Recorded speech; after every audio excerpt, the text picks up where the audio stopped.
I stopped the video back there a little bit because my doggies started up again and I wanted to get them under control. So we're going to start looking at this now. And now what you're going to do is start placing a point based on the general trend that you see. So in this, you can see that you have a negative trend. Now I'm going to start talking to you about what's called a moderate or a strong. Now this is moderate. It's a little wide here, okay? If it was clustered closer together towards a line, you would say it was stronger. If it was all lined up in a perfect line and not one point was offline, then they would say it's perfect, okay? But right now, what they're asking you to do, they're saying, hey, listen, when X is 5, so you go where X is 5, you're gonna pick which piece of data seems like it would fit this basic trend. So if this is 5, it looks like it should be up in here somewhere, which makes the 7 the better fit, okay?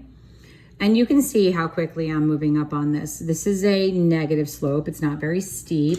It's a little strong. And then if they ask you when X is 7, you're about here, then you're looking right around here. So you would think the 5, right? So that's kind of what happens on this IXL. So no big deal there. You will blow that out probably within 5 minutes. I don't suspect any of you will have any difficulties there at all. Then I want you to recognize that there are things called outliers. So you can have a general group of data, and then you can have it so that 1 or 2 pieces of data are pretty well removed from it. So what they basically do is they give you the same 2 graphs, and they're asking you, they darkened this one here and they darkened that one there, and they're asking you which one do you think would be the one with the highlighted outlier. So this one's kind of in the mix here. See how it's kind of in that positive mix?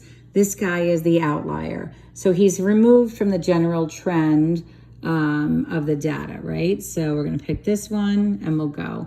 Now, just note how quickly we're gonna get this done. Clearly this guy is the outlier, okay? When you see him hanging out here away from the whole group, that's your outlier.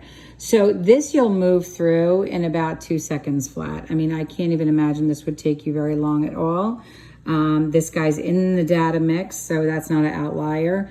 And if you think about it, it's like the outcast almost, you know, like people who are outcasted, they're like, if everybody's over here, they're outcasted over there, right? So not that that's a nice thing, but it's a good analogy. All right, so that's the other one. That one doesn't really get any more complicated than that. Just want you to get your bearings on it a little bit. And then the last one I want you to do is, this is where we're gonna discuss the correlation coefficient. Now, this is going to be a little bit interesting here. So the first thing I wanna do is actually, let me just show you something here first. With my missing pencil. Oh, here it is, sorry. All right, so let's just say, for example, that you have a bunch of data that is moving like this, okay? And then you have a bunch of data that is moving like this. So a couple of things we need to know. I hope you can see that well. They are both positive trends because as they're moving up, right, the general lot of them are all moving up. But this one is a moderate, okay? And this one is strong. And this one, if it was exactly in a straight line, that would be perfect. So this one is moderately positive. This one is strong correlation. Now that's what we're calling them, correlations. Correlations, sorry. And this is perfect, okay? So this is a moderate positive correlation. That's the word they're gonna use, okay?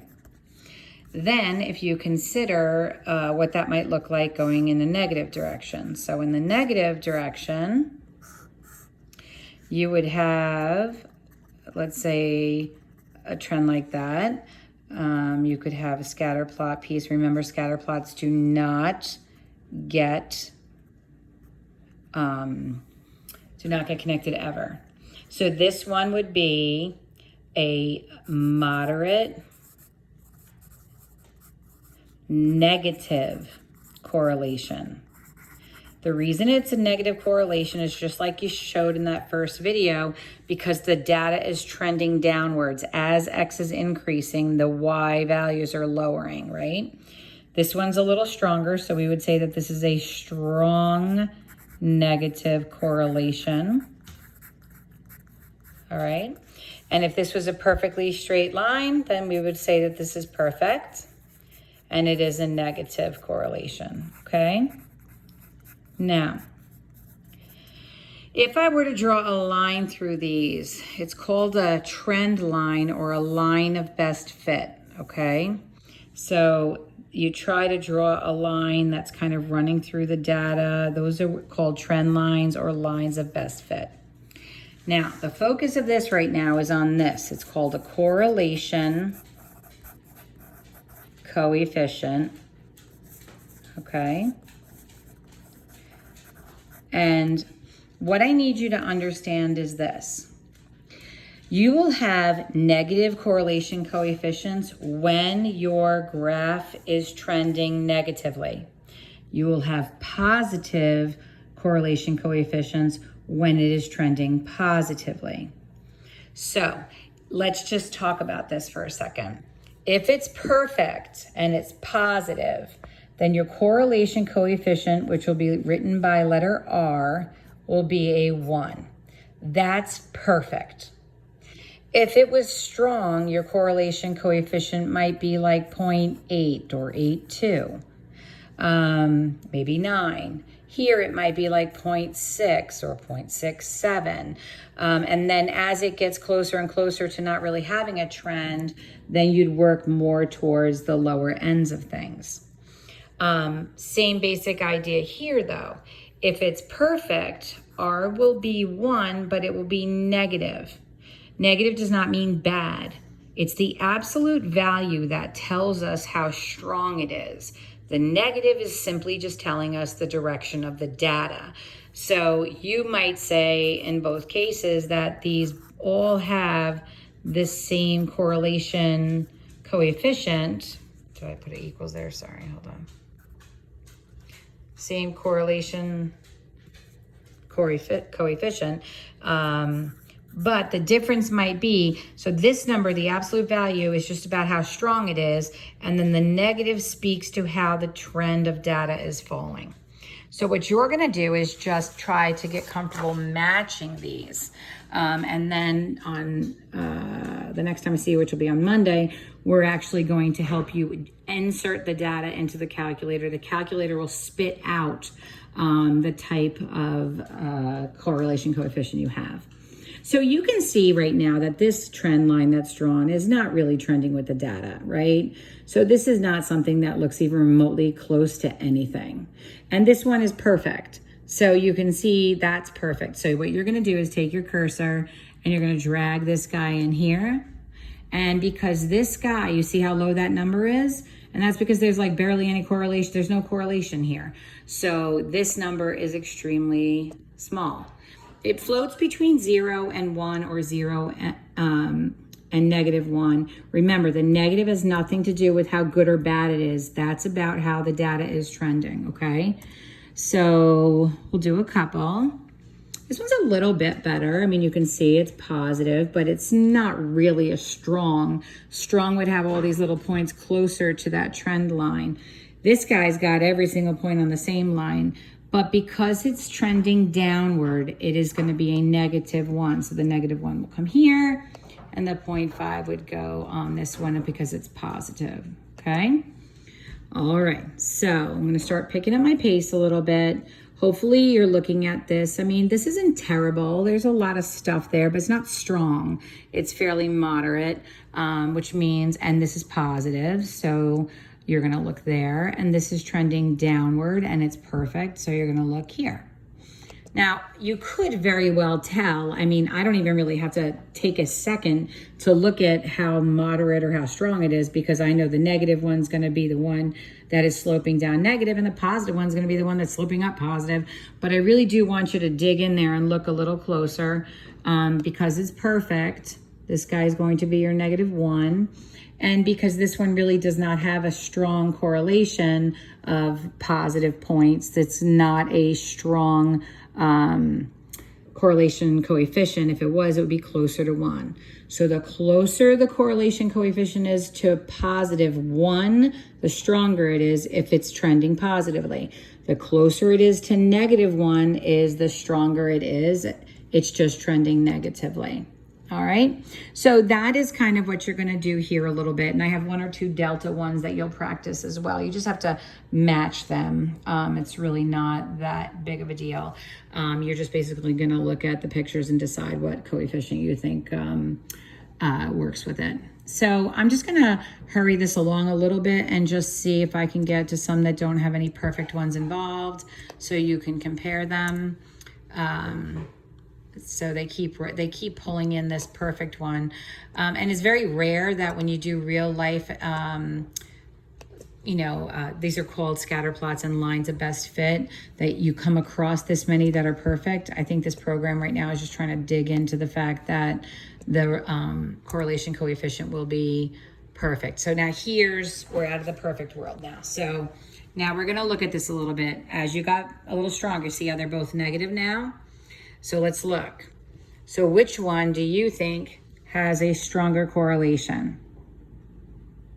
So I'm hoping you said the one on the left.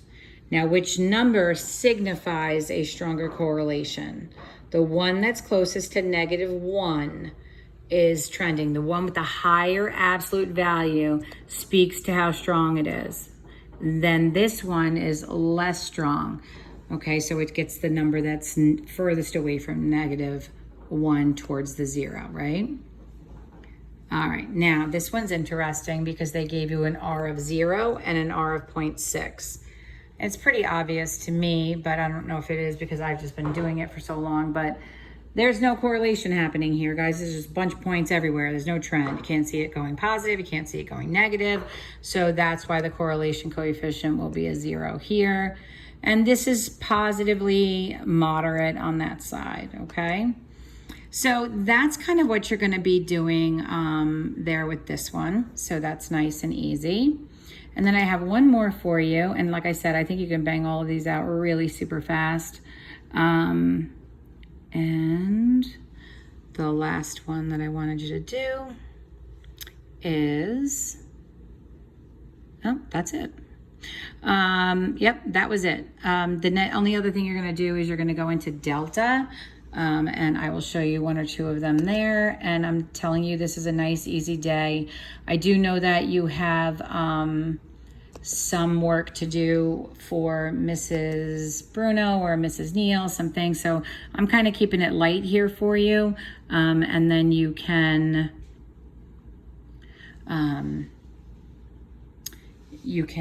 maybe make up some of that. So you'll do a couple of these for me too. So what are you thinking about this? What type of correlation do you think it has? Here are your choices.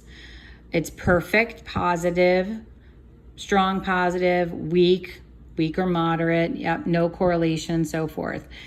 I'm kind of feeling no correlation on this one, but we'll see what they think. Yes, I want to say that. All right, so then we'll check out a new problem. And this one's looking pretty perfect. I see how everybody's lined up. Nobody's out of place. So I think we're going with perfect positive correlation on that one. All right. So you'll be doing a little bit like this. And then there are some problems that are going to start to ask you about the R. So that's your correlation coefficient. And I'd like you to make sure that you read those, when you're done with this, take a look. I think I'll do one more here. And then I will be on Skype tomorrow if you need me. I don't like that one. That's perfect. This could be weak negative. It'll be interesting to see what they come up with on this one. Because it generally is coming down, but it's pretty weak. So I'm going to say weak negative and see what they say. They may say no, but I think it looks a little weak. Perfect. All right. So this is what you'll be doing, nice and easy, but pay attention to the R as you do it. Like the reason it's negative is because it's trending downwards. All right.